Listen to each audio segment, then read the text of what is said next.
अस्सलाम वालेकुम व्यूअर्स, आज मैं आपके साथ इमली और आलू बुखारे का बहुत ही झटपट बनने वाले शरबत की रेसिपी शेयर करूंगी। गर्मियों के लिए ये बहुत ही बेहतरीन है और इसे हम किस तरह से स्टोर कर सकते हैं ये भी मैं आपके साथ शेयर करूंगी। तो इसके लिए मैंने 200 ग्राम इमली और 200 ग्राम ड्राई आलू बुखारा ले लिया है।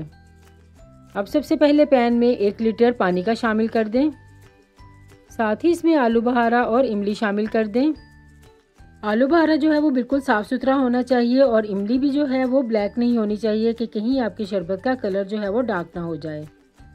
तो इन्हें मैं 5 मिनट के लिए पका लूँगी ताकि इमली और आलू बुखारा जो है वो नरम हो जाए। और अगर आप चाहें तो आप इसको ओवरनाइट सोक करके भी रख सकते हैं। अब दूसरी तरफ एक बाउल में 2 टेबलस्पून तुहम बलंगा के डाल दें और इसमें पानी डालकर इसको सोक करके रख दें। 2 से 3 मिनट में ही ये राइस हो जाएगा और साइज़ में डबल हो जाएगा। इसकी तासीर भी ठंडी होती है। आप इसे शरबत या दूध में डालकर भी इस्तेमाल कर सकते हैं। तो यहाँ देखिए 5 मिनट हो चुके हैं और इमली और आलू बुखारा बड़ा अच्छा सा नरम हो चुका है। तो ये इसके ऊपर जो थोड़ी सी झाग है हम इसको भी रिमूव कर देंगे, क्योंकि आलू बुखारा और इमली में जो भी डस्ट होती है वो इस तरह से झाग के साथ ऊपर आ जाती है। तो इसको आप रिमूव कर लें और इसे अब हम ठंडा होने के लिए छोड़ देंगे। तो यहाँ ये बिल्कुल अच्छे से ठंडा हो चुका है। तो अब हम इसके सीड जो है वो सेपरेट कर लेंगे। इसके लिए आप कोई भी छलनी लें और इस तरह से इसके सीड्स इसमें से निकाल लें। इसका जितना पल्प है हम इसको उतार लेंगे और सिर्फ सीड्स हम इसमें से रिमूव कर देंगे और पल्प को हम इसके अंदर ही रहने देंगे। तो इसी तरह से सारे सीड्स इमली और आलू बुखारे के मैं इसमें से निकाल लूँगी। तो यहाँ मैंने सारे सीड्स जो हैं इसके निकाल लिए हैं और अब ये हमारे पास पल्प और जूस जो है वो रह गया है।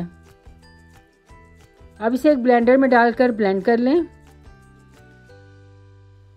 और इसको अच्छी तरह से ब्लेंड करने के बाद इस तरह का स्मूथ पेस्ट जो है आपके पास आ जाएगा।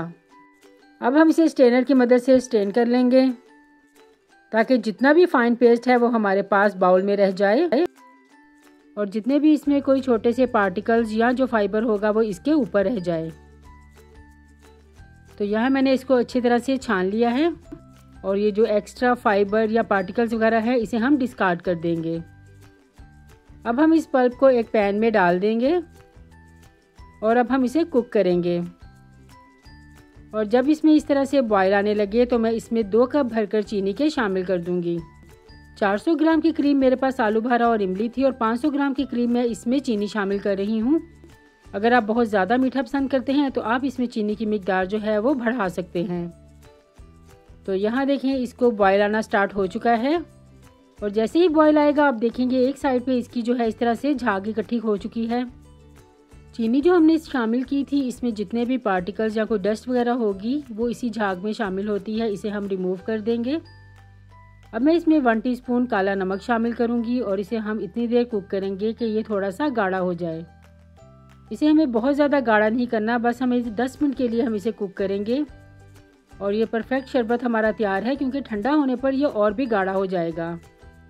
तो यहाँ देखें शरबत हमारा बड़ा अच्छा सा ठंडा हो चुका है। अब हम इसे किस तरह से स्टोर कर सकते हैं, इसके लिए आप इसमें 2 टेबलस्पून लेमन जूस के ऐड कर दें और इसको अच्छी तरह से मिक्स कर लें। और ये काम आपने ठंडा करने पर ही करना है, गरम गरम आपने पल्प में इसको शामिल नहीं करना, वरना आपका शरबत जो है वो कड़वा हो जाएगा। तो बस ये शरबत हमारा तैयार हो चुका है। अब आप कोई भी बोतल लें, इसे गर्म पानी से अच्छी तरह से धोकर ड्राई कर लें और शरबत इसमें डालकर आप इसे 2 माह तक फ्रिज में रखकर स्टोर कर सकते हैं।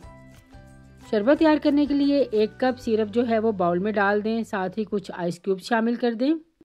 अब मैं इसमें 4 ग्लास जो है वो पानी के शामिल करूँगी और इसे हम अच्छी तरह से मिक्स कर लेंगे। गर्मी के मौसम में आप इस शरबत को बनाकर ज़रूर इस्तेमाल करें, क्योंकि ये शरबत जो है ये गर्मी की शिद्दत को कम करता है। यहाँ मुझे नमक इसमें कम लग रहा था तो मैं थोड़ा सा इसमें काला नमक शामिल कर रही हूँ। आप अपने टेस्ट के मुताबिक इसमें नमक शामिल कर सकते हैं। और ये तुहम बलंगा जो साइज़ में डबल हो चुकी है इसमें से 1 चम्मच भरकर मैं इसमें शामिल करूँगी और इसे मिक्स कर लूँगी। 2 मिनट के लिए आप इसको अच्छे से मिक्स करेंगे तो ये ईजीली इस तरह से सेपरेट हो जाएंगी।